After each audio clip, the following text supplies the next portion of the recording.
Hello everyone, welcome to my YouTube channel Nankinomics. I am Nanki Baveja, your faculty for economy. Students थोड़े दिन पहले मैंने एक reel बनाई थी जिसमें मैंने अनाउंस किया था दैट एनसीईआरटी ने क्लास 6th एंड 7th में सोशल साइंस की 2 नई एनसीईआरटीज रिलीज करी है. And the most interesting part of these 2 books is कि अब इकोनॉमिक्स जो है 6th स्टैंडर्ड से ही इंट्रोड्यूस कर दी गई है. अगर आप इससे पहले की एनसीईआरटीज देखते थे तो economics basically 9th standard onward start होती थी. It was introduced in the 9th standard NCERT and then 10th 11th 12th followed. But this year, with the new NCRTs published on social science, now the economics gets introduced from the 6th standard itself, and that is why आज का हमारा video का agenda यही है कि हम ये जो NCRT में दिए गए चैप्टर है 6th स्टैंडर्ड की उसको कंप्लीट करेंगे. आगे बढ़ने से पहले definitely I would want you to sell you through the contents which are provided in this particular book. So basically 6th standard की एनसीईआरटी है उसको थीम वाइज डिवाइड किया गया है एंड जितनी भी थीम्स इसमें प्रोवाइड करी गई हैं कहीं ना कहीं आपके यूपीएससी सिलेबस से रिलेट करती है. कैसे? देखो थीम ए में क्या बताया हुआ है. इट टॉक्स अबाउट ज्योग्राफी, ठीक है ना, locating places on the earth, oceans and continents के बारे में बताया हुआ है, लैंड फॉर्म्स एंड लाइफ के बारे में.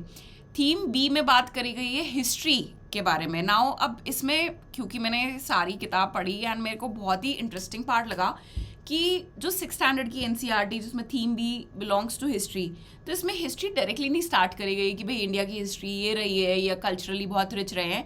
बेसिकली इसमें हिस्ट्री को पढ़ने का तरीका बताया गया है. तो मुझे तो ये बहुत इंटरेस्टिंग लगा. I would really want you also to read कि किस तरीके से हिस्ट्री में आपको एक डाइव करने का तरीका बताया गया है. तो पहले तरीका सीखना ज़रूरी होता है in order to then implement it letter.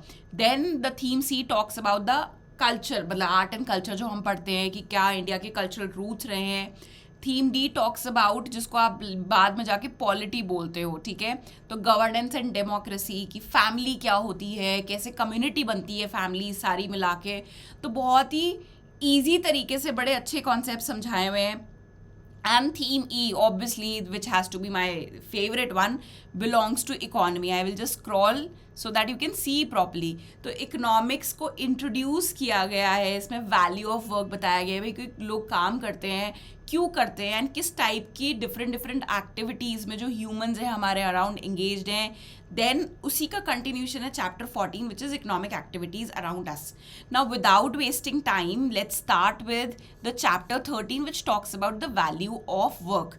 तो ये जो चैप्टर है बड़े अच्छे कोट से स्टार्ट होता है जो कि स्वामी विवेकानंद जी ने लिखा है. एंड देखो कहते हैं ना कि आप कुछ भी आप में लर्न करने का इंटेंशन होना चाहिए and then the sky is the limit. आप कहीं से कुछ भी लर्न कर सकते हो. तो ये जो कोट दिया हुआ है by Swami Vivekananda which says when you are doing any work do not think of anything beyond, do it as a worship, as the highest worship and devote your whole life to it for the time being. मतलब आप जो भी काम करो पूरी शिद्दत से करो, पूरे मन के साथ करो. उस टाइम जिस टाइम आप काम कर रहे हो आपको किसी और चीज़ के बारे में नहीं सोचना चाहिए. And your whole attention, your whole and life and soul should be put to that work. क्यों? क्योंकि in order to reap benefits, reap some fruits out of it. तो इस कोट को हम कहाँ यूज़ कर सकते हैं? डेफिनेटली एथिक्स में यूज़ कर सकते हैं. तो इसको भी सेव कर लेना. चलो, तो अब चैप्टर 13 वैल्यू ऑफ वर्क के बारे में बात करता है. एंड चैप्टर स्टार्ट होता है, 2 फ्रेंड्स हैं अनु एंड कबीर, वो आपस में कॉन्वर्जेशन कर रहे हैं और एक स्टोरी के थ्रू पता चलता है. इसमें बेसिकली स्टोरी दी हुई है और बताया गया है कि अनु एंड कबीर बात कर रहे हैं कि उनके आसपास के जो लोग हैं वो कौन सी डिफरेंट टाइप्स ऑफ एक्टिविटीज़ में एंगेज्ड है. तो आप देखोगे कि यहाँ पे there is a lady which comes in the story और बोलते हैं कि ये जो अनु है उनकी आंटी है and she is working and associated with Indian air force, ठीक है. फिर उसके बाद बताया जा रहा है कि एक बच्चे के ग्रैंडफादर है, वो रिटायर्ड है फ्रॉम बॉर्डर सिक्योरिटी फोर्स जिसको BSF बोला जाता है. And now he spends his time may be sitting at home, sometimes doing gardening, घर के काम करना, ऑल ऑफ दैट, ठीक है. देन अलग अलग छोटे छोटे बॉक्सेस बनाए हुए हैं. उसमें बताया हुआ है कि बच्चों की जो मदर है वो क्या करती हैं, उनके parents what are they doing to run their family, what are they doing to earn the money.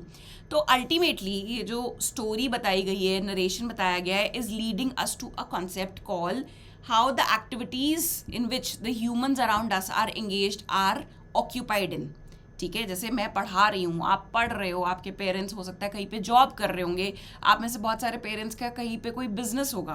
तो जो एक्टिविटीज़ होती हैं उसको हम कैटेगराइज करते हैं। एक होती है इकोनॉमिक एक्टिविटी और एक होती है नॉन इकोनॉमिक एक्टिविटी। अब आप ये सोच रहे होगे कि मैम क्या इतना बेसिक पढ़ने की ज़रूरत है? हाँ, हमें इतने बेसिक से पढ़ने की ज़रूरत है क्योंकि जो अभी बेसिक लग रहा है ना, इसी बेसिक के ऊपर आपकी जो बिल्डिंग है वो पूरी खड़ी होगी। तो इकोनॉमिक एक्टिविटी को हम कैसे डिफाइन करते हैं? Economic activities are those that involve money or are performed in exchange for money or money's worth. ऐसी एक्टिविटीज़ जो हम परफॉर्म करते हैं सो दैट उसके रिटर्न में हमको क्या मिले, उसके रिटर्न में हमको उसकी वर्थ मिले इन टर्म्स ऑफ मनी। जैसे मैं पढ़ा रही हूँ तो उसके बदले में मुझे पैसे मिलेंगे।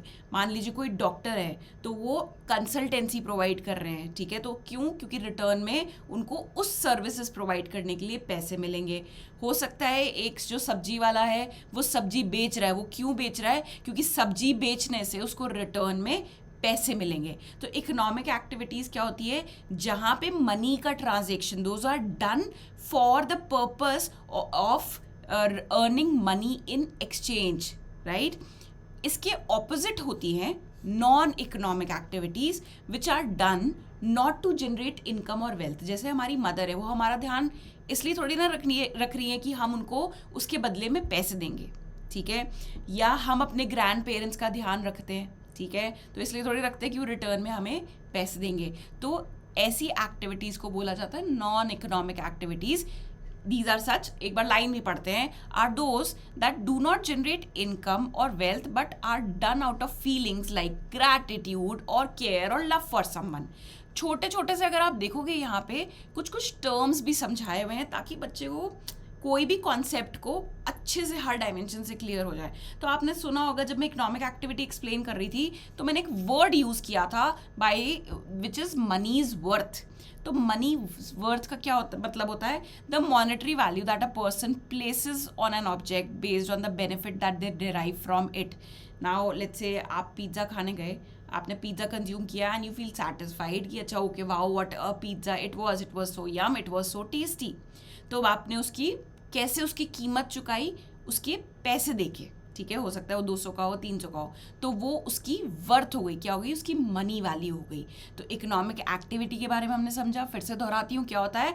मतलब ऐसी कोई activity which is performed for earning some money in exchange of it.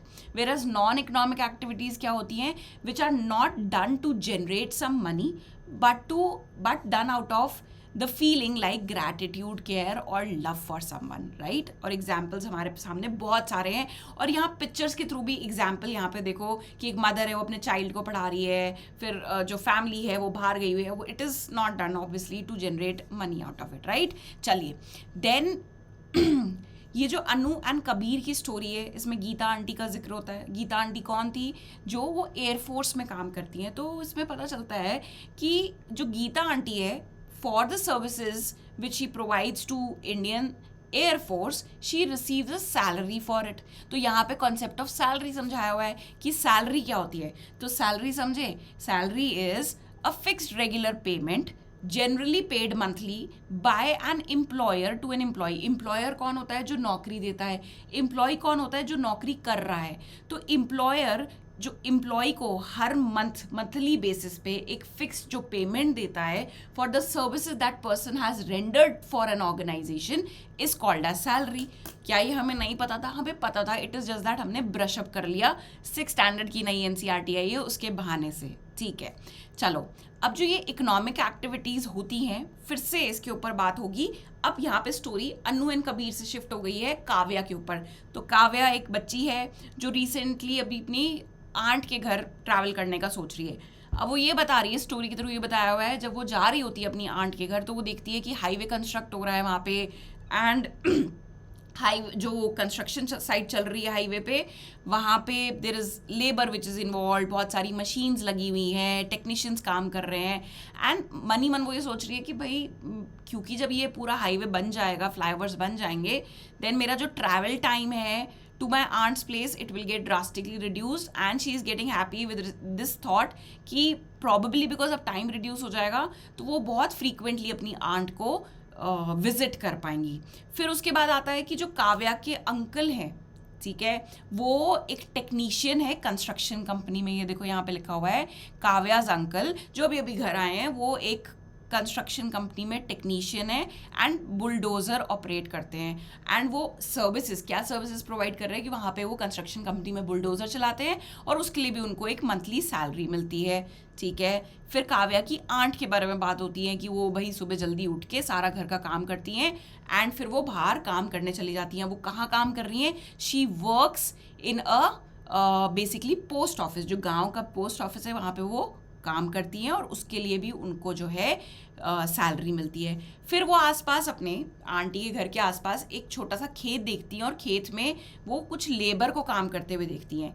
Then she realises कि जो लेबर जो खेत में काम कर रही है उनको वेजेस मिलती है। तो अभी तक हम किस कॉन्सेप्ट के बारे में बात कर रहे थे? हम सैलरी के बारे में बात कर रहे थे। अब इसी स्टोरी में एक नया छोटा सा टर्म इंट्रोड्यूस होता है कि भाई जो लेबर काम कर रही थी खेतों में काम करने के लिए लेबर को डेली वेज मिलती है और वेज का कुछ हिस्सा, ठीक है, कैश में दिया जाता है एंड कुछ हिस्सा पेमेंट इन काइंड में दिया जाता है। तो हम यहाँ पे दो नए टर्म सीखने वाले रहे हैं कि सबसे पहले तो वेज क्या होती है। तो वेज भी कौन देता है? एम्प्लॉयर, मतलब जो नौकरी दे रहा है, लेकिन ये फिक्स्ड नहीं होती। जैसे सैलरी तो मंथली बेसिस पे दी जाती है एंड फिक्स्ड अमाउंट की दी जाती है, लेकिन जो वेजेस होते हैं, how do we differ wages from salary? Usually it is not fixed. हो सकता है ये पीरियोडिकली दी, मतलब ये मंथली बेसिस पे दी जाए, हो सकता है फोर्टनाइट मतलब 15 डेज में दी जाए, वीकली बेसिस पे भी दी जाती है। एंड ज़रूरी नहीं है कि पूरी की पूरी जो भी ये लेबर को तनख्वाह मिलती होगी, ज़रूरी नहीं है कि ये पूरी की पूरी कैश में दी जाए, हो सकता है काइंड पे भी दी जाए। काइंड में जैसे मान लेते हैं ये जो लेबर यहाँ पे काम कर रही थी वो 500 रुपये हफ्ते के हिसाब से काम करती है, तो 250 रुपये तो उसको कैश दे दिया और जो 250 रुपये बचे उतने के आम दे दिए, क्योंकि उसने भी वहाँ पे काम किया था in order to grow mangoes. तो आधे मैंगोज दे दिए 250 रुपये वर्थ के और 250 रुपये जो है कैश में दे दिए। जो 250 रुपये एज मैंगोज दिए थे, ठीक है ना, उसको हम बोलेंगे पेमेंट इन काइंड, क्योंकि पेमेंट करी है लेकिन not in cash but in other means, by other means which is called as payment in kind. चलिए, तो इसके साथ यहाँ पे एक कॉन्सेप्ट जो हमको और पढ़ना है is the concept of value addition. यहाँ पे इकोनॉमिक एक्टिविटीज जो हमने पढ़ी थी बिल्कुल स्टार्टिंग ऑफ चैप्टर में, एक और कॉन्सेप्ट ऐड किया गया है, मतलब एक छोटा सा वैल्यू एडिशन, कि जो इकोनॉमिक एक्टिविटीज होती है ना, दे also add value at each stage of the process of transforming something into another form। तो वैल्यू एडिशन का कॉन्सेप्ट मैं आपको अपनी भाषा में समझाती हूँ। मान लेते हैं कि मैंने पोटैटोज लिए, पोटैटो तो समझते होगे ना, आलू, और इस आलू को मैंने क्या किया? चिप्स में कन्वर्ट किया। तो क्या इसकी वैल्यू बढ़ गई? देखो, पोटैटो मार्केट में हो सकता है बिकते होंगे 30-40 रुपए किलो, लेकिन जो चिप्स है वो तो डेफिनेटली महंगे मिलते हैं। तो वो क्यों महंगे बिक रहे हैं? एज है तो वही चीज़, पोटैटो को पतला पतला काट के तला ही तो हुआ है और उसके ऊपर कुछ मसाला डाल के पैकेट में पैक किया हुआ है, बट दोनों की वैल्यू क्यों डिफर कर रही है? क्योंकि चिप्स जब बने तो पोटैटोज में वैल्यू ऐड किया गया, पोटैटोज के साथ कुछ प्रोसेसिंग करी गई, उसको डाइस किया गया, सुखाया गया, फिर उसको तला गया, फिर उसको मसाला डाल के पैक किया गया। तो वैल्यू एडिशन हुआ है, पोटैटोज में वैल्यू ऐड करी गई है so that it gets converted into chips. तो इकोनॉमिक एक्टिविटीज क्या होती हैं? Which adds value by transforming something और इनटू अनदर थिंग। अब आप जैसे कुछ जब कोई ऑफिसर बन जाओगे या जो भी आपका गोल है and you get into some government services, what are you doing? जितनी भी आपने नॉलेज ग्रैब करी थी, पढ़ी थी, जो आपका ये वाला टाइम चल रहा है, उसको यूज़ करके आप गवर्नमेंट को किसी चीज़ का सोल्यूशन प्रोवाइड करके दे रहे हो, उसी के तो पैसे मिल रहे हैं आपको, क्योंकि आप वैल्यू ऐड कर रहे हो गवर्नमेंट के लिए, right? So that is what is the concept of value addition. चलिए, ठीक है, यहाँ पे वैल्यू एडिशन को एक एग्जाम्पल के स्टोरी के थ्रू बताया हुआ है कि नियर बाय जो काव्या के फादर हैं वो कारपेंटर हैं एंड वो वुड खरीदते हैं नियर बाय मार्केट से 600 रुपये में फर्नीचर बनाने के लिए। फिर उस 600 रुपये के वुड को फर्नीचर बना के 1000 रुपये, उसको जो वुड है उसको चेयर में कन्वर्ट कर दिया। चेयर की वैल्यू थी 1000 रुपये, वो वुड कितने का खरीदा था? 600 रुपये। तो बीच के जो 400 रुपये हो गए, मतलब उस वुड में वैल्यू ऐड हुई है, तभी तो वो चेयर में कन्वर्ट हुई है, तभी तो चेयर की वैल्यू ज़्यादा है। So that is what is the concept of value addition. तो इसके साथ the last concept of this chapter is the importance of non activities, क्योंकि अभी तक तो हमारा सारा ध्यान कहाँ था, इकोनॉमिक एक्टिविटीज़ जो अलग अलग अनु एंड कबीर ने देखी, फिर काव्या ने देखी while she was travelling to her aunt's house, and then she got to know कि एक सैलरी होता है एंड एक वेजेस होती है. वेजेस हर बार ज़रूरी नहीं है कि फिक्स्ड हो और मंथली बेसिस पे दी जाए. It can be given on weekly basis also and it can be provided in kind also. Now we will talk about ये जो नॉन इकोनॉमिक एक्टिविटीज़ होती हैं कि इसकी इंपॉर्टेंस क्या है एक सोसाइटी के लिए, क्योंकि हमें पता है कि non economic activities is not generating anything in return, मतलब it is not generating some money in return. तो लोग क्यों नॉन इकोनॉमिक एक्टिविटी जो है वो परफॉर्म करते हैं, या why there are certain people who are totally engaged into non-economic activities, whereas they know if they will be engaged in economic activities they would earn some returns out of it. तो यहाँ पे एक concept आता है सेवा का. सेवा मतलब सेल्फलेस सर्विस. अगर आप में से कभी कोई गुरुद्वारे गया होगा तो आपने देखा होगा कि वहाँ पे मेजॉरिटी जितने भी बड़े गुरुद्वारे हैं वहाँ पे 24/7 आपको लंगर मिलेगा.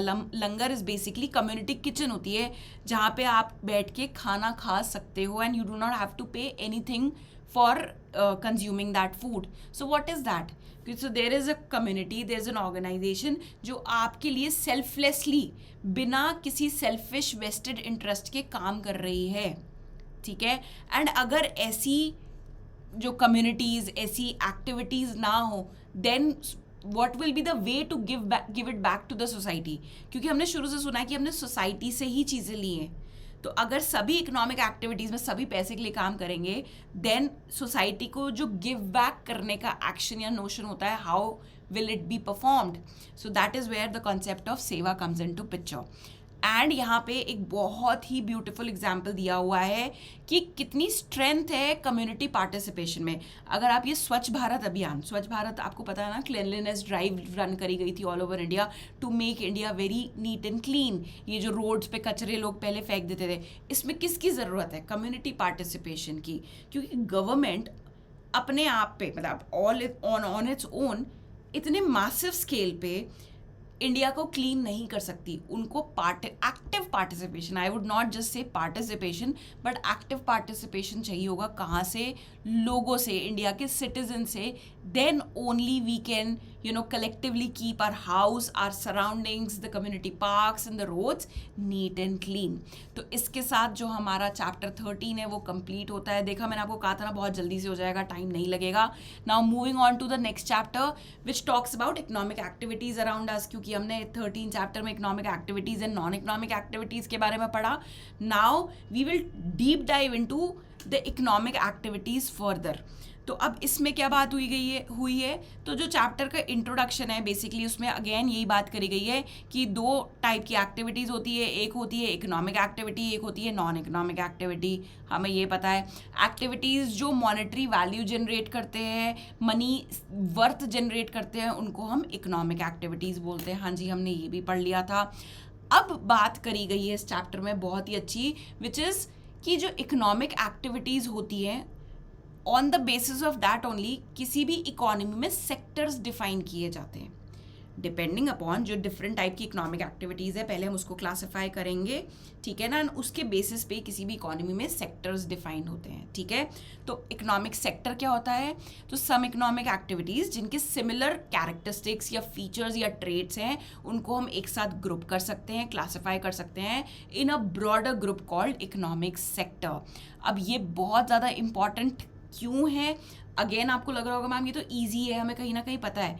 लेकिन जब इसी टॉपिक पे 2024 में प्रीलिम्स में क्वेश्चन आया था ना, तो बच्चे इसको सक्सेसफुली इतने बेसिक आइडिया को ही वहाँ पे कॉन्टेम्पलेट नहीं कर पाए थे, क्योंकि हमने इसको तो बहुत लाइटली लिया था कि दिस इज सो, हाँ ये तो हमें पता है, दिस इज सो जेनरिक. नहीं, इसको इन डेप्थ समझ जाना, अपने दिमाग में बिठा लेना is what should be our agenda. चलो तो बात करते हैं प्राइमरी एक्टिविटीज़ की. तो हमने क्या बोला, इकोनॉमिक एक्टिविटीज़ को अगर हम उनके ग्रुप बनाएं तो बेसिकली 3 ग्रुप्स निकल के आते हैं. सबसे पहला ग्रुप होता है प्राइमरी एक्टिविटीज़ का. प्राइमरी एक्टिविटीज़ क्या होती हैं? Are such activities where people are directly dependent on nature to produce goods are known as primary activities और द प्राइमरी सेक्टर. एग्जाम्पल देखते हैं, एग्रीकल्चर है. एग्रीकल्चर कैसे प्रैक्टिस हो रहा है? वहाँ पे नेचर के ऊपर ही तो डिपेंडेंट हो ना आप. आप कहाँ कहाँ से कोई भी चीज़ प्रोक्योर कर रहे हो एग्रीकल्चर में, चाहे कॉर्न्स हो गए, कॉटन हो गए, पल्सेस हो गई, so you are dependent upon nature. Mining हो गई, तो जो माइंस होती हैं ये कोई मैन मेड माइंस तो होती नहीं है, it is developed naturally over the years, right? तो mining is also what? It is also a primary activity. Then let's talk about the third example which is provided, fishing.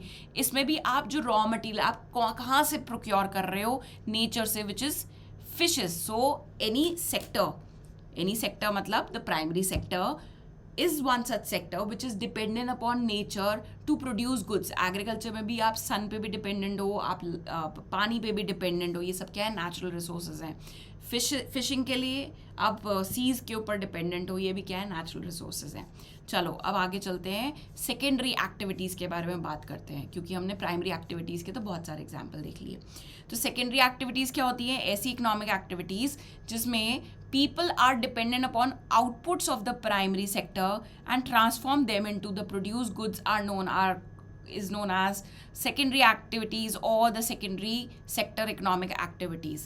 तो secondary activities या secondary sector क्या हुआ, जो primary sector में goods produce हुए थे, जैसे मान लीजिए वहाँ पे cotton produce हुई, ठीक है ना, वाया एग्रीकल्चर, इस cotton को यूज़ करता है, ठीक है ना, एंड इसकी प्रोसेसिंग करके वो क्या बनाता है, शर्ट बनाता है, या प्रॉबेबली जीन्स बनती है, या प्रॉबेबली एनीथिंग, सॉक्स बनती है, ठीक है। तो ये जो सेकेंडरी सेक्टर होता है इसका क्या कैरेक्टरिस्टिक है कि जो प्राइमरी सेक्टर द्वारा बनाया गया प्रोड्यूस है उसको कंज्यूम करके they produce something which is more in value, which is now totally transformed into something called as maybe shirt or jeans or socks. So that is what is secondary sector. Secondary sector में construction of building भी आता है, roads भी आता है, ठीक है, and यहाँ पे उसकी डेफिनेशन और अच्छे से जो हमने बात करी है वो समझाई हुई है. बहुत टाइम नहीं लेंगे क्योंकि हमें कहीं ना कहीं ये सारी चीज़ें पता है. Now what is tertiary sector? The third sector. Tertiary sector is basically सारी ऐसी economic activities that provides support to people involved in primary and secondary activities. तो अभी तक क्या हमने देखा था, एक प्राइमरी एक्टिविटीज़ होती हैं, एक सेकेंडरी एक्टिविटीज़ होती है. अब इनको फंक्शन ढंग से करने के लिए कुछ एक सपोर्ट सिस्टम चाहिए, ठीक है, और वो सपोर्ट सिस्टम कौन प्रोवाइड करता है, वो टर्शरी सेक्टर प्रोवाइड करता है. फॉर एग्जाम्पल जैसे यहाँ पे फार्मर था, फार्मर ने कॉटन बनाई, वीट बनाया, राइस बनाया. अब फार्मर चाहता है कि इसको मैं गांव से सिटी तक पहुंचाऊं ताकि मैं इसको बेच सकूं. तो फार्मर क्या यूज़ करेगा, farmer would be using transport services, चाहे वो अब खुद का ट्रांसपोर्ट हो या पब्लिक ट्रांसपोर्ट हो, बट बात क्या है, ट्रांसपोर्ट सर्विसेज यूज़ करी जाएंगी. तो ये क्या है, ये सपोर्ट प्रोवाइड कर रहा है टू प्राइमरी सेक्टर. चलो दूसरा एग्जाम्पल लेते हैं. यहाँ पे वो कॉटन प्रोड्यूस हुई थी which has to be transported to the factory जहाँ पे शर्ट्स बनती है. तो अगेन फार्मर क्या यूज़ करेगा, ये जो यहाँ पे वो फैक्ट्री ओनर है जो शर्ट्स बनाते हैं वो क्या यूज़ करेंगे, ट्रांसपोर्ट सर्विसेज यूज़ करेंगे कि फार्म गेट से किस तरीके से हम जो है फैक्ट्री तक कॉटन को सप्लाई कर सके. So what are we using, transport services. और एग्जाम्पल देखते हैं. अब फैक्ट्री बनानी है, ठीक है, या फैक्ट्री में मशीन खरीदनी है, तो उसके लिए क्या चाहिए, पैसे चाहिए. तो पैसे कहाँ से आएंगे, बैंक से. तो बैंकिंग भी क्या हो गई, बेसिकली सपोर्ट सर्विसेज. ये क्या है, ये सपोर्ट कर रहे हैं सो दैट जो प्राइमरी सेक्टर है एंड सेकेंडरी सेक्टर है वो फ्लरिश कर सके, वो ग्रो कर सके. अनदर एग्जाम्पल जैसे इलेक्ट्रिसिटी सप्लाई हो गया, ठीक है, तो इलेक्ट्रिसिटी सप्लाई क्या हो गया भाई, यहाँ पे भी चाहिए और यहाँ पे भी चाहिए. So basically tertiary sector involves those activities जो primary sector and tertiary sector को ग्रो करने में हेल्प करते हैं. क्या ये तीनों सेक्टर्स लिंक्ड हैं, बिल्कुल लिंक्ड हैं, क्योंकि जब तक प्राइमरी सेक्टर में कुछ प्रोड्यूस नहीं होगा नेचर से प्रोक्योर करके या नेचर को यूज़ करके, तब तक सेकेंडरी सेक्टर इवॉल्व नहीं होगा. क्योंकि सेकेंडरी सेक्टर सोच के देखो किस पे डिपेंडेंट था, हमने पढ़ा था secondary sector is one such sector which is dependent upon the primary sector. तो सबसे पहले इकोनॉमी में क्या ग्रो होना ज़रूरी है, क्या बनना ज़रूरी है, इवॉल्व होना प्राइमरी सेक्टर. प्राइमरी सेक्टर से बनेगा सेकेंडरी सेक्टर, एंड इन दोनों को ग्रो कराने के लिए या इनके सपोर्ट के लिए क्या इंपॉर्टेंट है, tertiary sector. So that is how all of them are linked, how all of them are dependent. क्योंकि अगर primary exist नहीं कर रहा या secondary exist नहीं कर रहा, then tertiary भी exist नहीं करेगा. And obviously secondary कब exist कर पाएगा? जब primary sector जब डेवलप हो जाएगा. चलिए, यहाँ पे अमूल कोऑपरेटिव हमने सबने सुना ही होगा कि किस तरीके से हमारे इंडिया में वाइट रेवोल्यूशन आया था, उसके बारे में बात करी गई है. तो एक तो इंटरडिपेंडेंस अमंग सेक्टर समझाई गई है, एंड उसके साथ ही डेयरी कोऑपरेटिव, ये कोऑपरेटिव्स क्या होते हैं उसकी स्टोरी समझाई गई है. तो किस तरीके से ये स्टोरी स्टार्ट हुई थी, तो अगेन क्योंकि हमें पता है अमूल बिलोंग्स टू गुजरात, तो गुजरात की कहानी बताई गई है कि गुजरात में बेसिकली बहुत सारे मिल्क फार्मर्स थे, एंड जब वो जो काऊ की मिल्चिंग करते थे, तो जब उनको कस्टमर ढूंढने जाते थे तो दे नोटिस कि रास्ते में उनका सामान ख़राब हो जाता था, क्योंकि मिल्क क्या है, पेरिशेबल कमोडिटी है, बहुत जल्दी उसकी जो है वो, एंड स्पेशली समर्स में तो बहुत ही जल्दी ख़राब हो जाती है. सो दैट इज़ वेयर एक कोऑपरेटिव सोसाइटी स्टार्ट करी गई बाय वर्गीस कुरियन एंड सरदार वल्लभ भाई पटेल. तो सरदार वल्लभ भाई पटेल का ये आइडिया था, जिसमें हेल्प करा था वर्गीस कुरियन ने, जो कि फादर ऑफ वाइट रेवोल्यूशन भी कहलाया जाता है. तो उन्होंने बोला कि हम एक कलेक्टिवली भाई लोगों को, जो हम कम्युनिटी पार्टिसिपेशन का एक कॉन्सेप्ट पढ़ा था ना हमने, हम जितने भी मिल्क फार्मर्स हैं उनको एक जगह लेके आएंगे, ठीक है ना, सो दैट एक साथ मिल्क प्रोड्यूस इकट्ठा किया जा सके, एंड देन वहीं पे उसकी प्रोसेसिंग करी जा सके, पैस्चराइजेशन किया जा सके, and then it can be sold in the market. तो ये बहुत ही अच्छी, ये अब आप this is something which you should read by your own self also, so as to get to understand कि किस तरीके से जो अमूल है वो ओवर द ईयर्स एक इतनी बड़ी सक्सेस स्टोरी बनी कि बड़े बड़े बिजनेस कॉलेजेस में भी, जो आईवी लीग कॉलेजेस है, वहाँ पे इसको एज अ केस स्टडी पढ़ाया जाता है.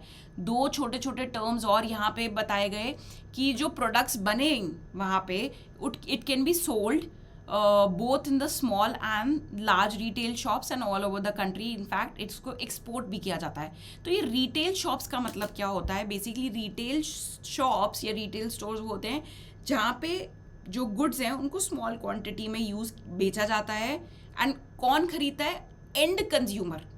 भाई आप दूध क्यों खरीद रहे हो? क्योंकि आपको हो सकता है घर में उससे चाय बनानी हो, या हो सकता है उससे घर में कोई कॉफ़ी बनानी हो, ठीक है. तो जब ट्रांजैक्शन उस लेवल पे हो रहा है कि एक दुकान है मेरे घर के पास जहाँ से मैं जाके, मुझ जैसे लोग जाके खरीदते हैं जिनको खुद के कंजम्पशन के लिए चाहिए, that is called as retail, ठीक है. एक्सपोर्ट क्या होता है? जब हमारे देश में सामान बना और हमने उसको दूसरे कंट्री में बेचा. रिटेल में क्या हो रहा था? यहाँ इंडिया में सामान बना, गुजरात में भाई दूध बना, और मैंने इसको राजस्थान में या दिल्ली में कंज्यूम कर लिया, ठीक है. लेकिन अब गुजरात में दूध बना और हम उसकी प्रोसेसिंग करके, उसमें प्रिजर्वेटिव्स डाल के, उसकी शेल्फ लाइफ को इंक्रीज़ करके हम चाइना में सप्लाई कर रहे हैं, या हम बांग्लादेश भेज रहे हैं, मतलब दूसरी कंट्री में भेज रहे हैं, उसको बोला जाता है एक्सपोर्ट. फैक्ट्री की भी यहाँ पे साइड में डेफिनेशन बताई गई है, क्योंकि देखो ये बुक आप थोड़ा सा इसका पर्सपेक्टिव समझो कि किस स्टैंडर्ड के बच्चे के लिए बनाई गई है. 6 स्टैंडर्ड के बच्चे के लिए ये बुक बनाई गई है, जिसको प्रॉब्ली शायद नहीं पता होता कि फैक्ट्री क्या होती है या प्रोसेस ऑफ पैस्चराइजेशन क्या होता है. हमें ये कॉन्सेप्ट्स कहीं ना कहीं पता थे, हमें जस्ट रिवाइज करने थे, एंड एक क्लैरिटी लानी थी concept of economic activities versus non economic activities के ऊपर, which I think we have successfully done. इसके साथ हमारी जो 6 स्टैंडर्ड की NCERT फॉर इकोनॉमिक्स है वो कंप्लीट होती है. एंड में कुछ क्वेश्चंस भी दिए हुए हैं जो हमें बचपन में स्कूल में होमवर्क मिलता था हॉलीडे होमवर्क, कि इन क्वेश्चंस के आंसर्स लिख के आना या कोई प्रोजेक्ट बना के आना, इसके ऊपर वो दिया हुआ है. बट आप you can just go through it, क्योंकि बहुत ही ईजी है ये. And that is all for the day students. अब बहुत ही जल्दी हम इसके बाद मिलेंगे 7 स्टैंडर्ड की NCERT, जिसमें हम अगेन 2 चैप्टर्स जो इकोनॉमिक्स को डेडिकेट किए गए हैं उसके बारे में बात करेंगे छोटे से. I will try to keep the video as short as possible. Till then, keep learning, and I'll see you soon. And do not forget to subscribe to my YouTube channel, which is Nankinomics.